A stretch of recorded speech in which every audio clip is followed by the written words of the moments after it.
गेल्या 2 वर्षांमध्ये मध्य रेल्वेकडून परळ स्थानकामध्ये अनेक बदल करण्यात आलेत।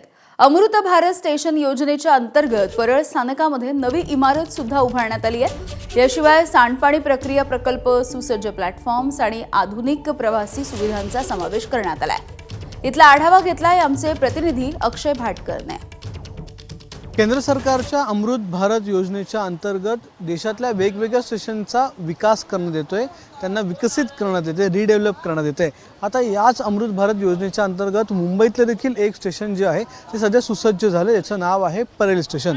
परळ स्टेशन हे आपल्याला माहिती आहे दादरच्या पुढचं अतिशय महत्त्वाचं आणि सगळ्यात जास्त वस्ती असलेलं हे स्टेशन आहे।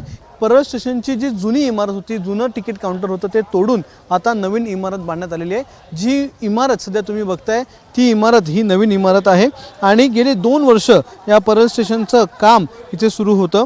या नवीन उभारलेल्या इमारतीमध्ये स्टेशन मास्टरचं ऑफिस, RPF ऑफिस, नवीन तिकीट काउंटर हे स्थलांतरित करण्यात आले।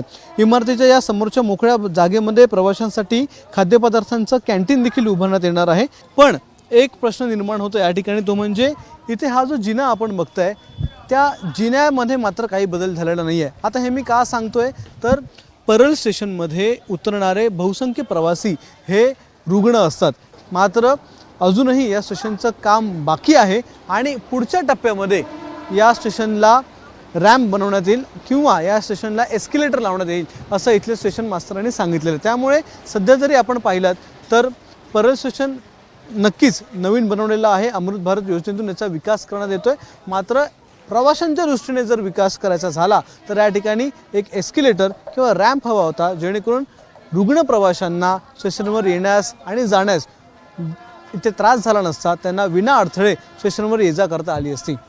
कॅमेरामन अजित शिवतरकरसह अक्षय भाटकर, ABP माझा, मुंबई। ABP माझा, उघडा डोळे बघा नीट।